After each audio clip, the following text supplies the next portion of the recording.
On paper, owning a Fiero doesn't sound that bad. Mid-engine, obviously rear-wheel drive, manual, low slung, and under 3,000 pounds, even with you in it. All of this makes for a car that is perky, despite being underpowered, because whereas low in horsepower, under 100 at that, it makes up for by having loads of torque everywhere in its extremely narrow rev range. Peak torque is around 130 foot-pounds, and it makes that somewhere between 1,000 and 4,500 RPM, because that's all it revs to. And that's the beginning of where things start to go south.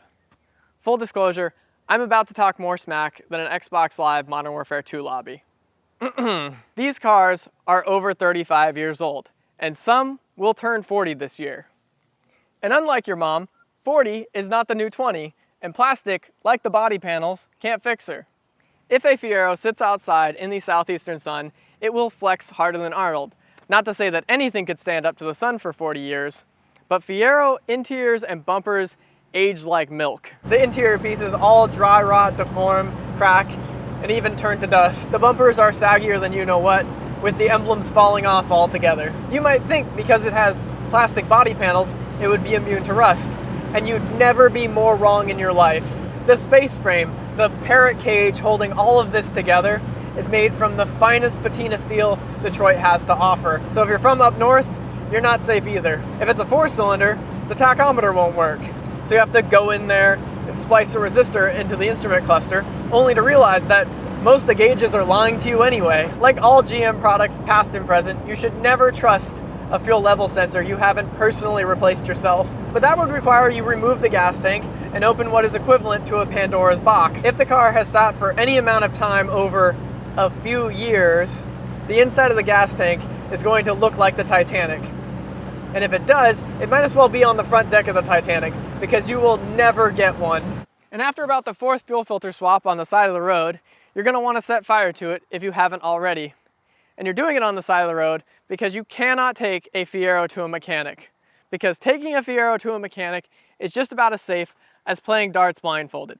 Sure, you might get lucky and nail a bullseye of what is probably a senile Pontiac technician, or you'll end up with a Zoomer millennial that smoked a salad bowl for lunch and is going to crush your coolant pipes like he did that bull when he woke up. The coolant pipes that run along the outside edge of the car, where pinch welds would be on a normal car, will crush like a soda can before the car ever makes it off the ground. If something like that were to happen, the shop that did it might let you know that it's time for a new car, or you would find out when your coolant gauge is pegged out harder than a goth mommy about 5 miles down the road. Fortunately, Fieros are pretty reliable. After all, there's not much to go wrong. In fact, the only options this car really has is a sunroof that rattles, an AC that leaks refrigerant like it's the 80s all over again.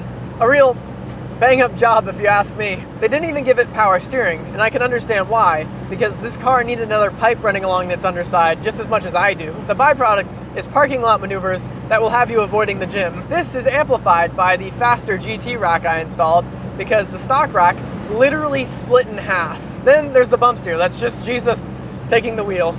Admittedly, this car is worse than most because it's lowered and on energy suspension bushings, which makes it tighter than a nun's knickers, which is fine because I like it tight and firm. The alternative would be a car that wanders the road like a lost dog. I also had to add a rear sway bar because, fun fact, like a Cadillac XLR, this car didn't come with. And then there's the brakes. And oh boy, they are nothing to cry home about. Mainly because I'm a cheap ass, and they have become far more of a parts bin than you could have ever imagined. The master is from an S10. The factory booster is surprisingly hanging in there. The front and rear brakes are a matching pair from the front of a Chevy Beretta. This has the unfortunate side effect of deleting the parking brake, which in all fairness was deleted by the rust when I bought it. Beside that is a clutch pedal that is about as inspiring as the presidential nominees. The Slave and Master are a matching set from Duralast because you need that lifetime warranty just about every leap year when one of them starts leaking. Speaking of leap year, it's about that time. And beside that is the throttle pedal, which is attached to the longest throttle cable in history that is almost guaranteed to grow like me every time I get a new subscriber. But the absolute worst thing about owning a Fiero is that everybody knows somebody who had one, and they 100%, 1000% will have to tell you about it. And look, I don't give a fuck if your brother's cousin's sister's aunt had one when you were in high school. Just get to the point and tell me that it caught on fire, and I'll pretend like I don't keep a fire extinguisher in mine, just in case. At this point, you're probably thinking, damn, if you hate the car so much, why don't you just get rid of it? But the truth is, I love this car. Just like you can point out all the flaws in your siblings, Jeff, and love them anyway, I saved this car. I paid $400 for a car and a title. No keys, no battery, and tires flatter than my ass. Sitting behind a convenience store since Clinton was in office. I spent a lot of time over the years tinkering with this car to get it to this point. Fixing the brakes and clutch took months. Fixing the suspension took years. Fixing the fueling system and the gas tank took years. Getting it running just like this took years. Well, it has never been my daily driver.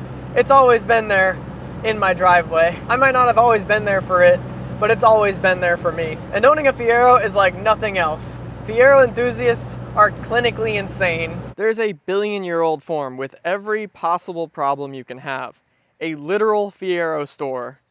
Rodney Dickman, a guy who makes great products, and the Fiero community will sorely miss him. A few engine swap outlets that will sell you everything you need for multiple engines and transmission swaps. And as much as I hate to say it, body kits. God, I hate body kits. The end product is a vehicle where the possibilities are endless, and enthusiasts tend to retain not one, but a few Fieros. And they will tell you the plan for every single one of the cars rotting away on their property. And if I'm being honest, if I had the money, that would probably be me. If you're still watching at this point, I actually have a complete 3800 swap for this car sitting in my attic. That at this point is getting to be older than some of my nieces and nephews. If you like this video and get subscribed, I might actually do it. But like always, I'll see you next time.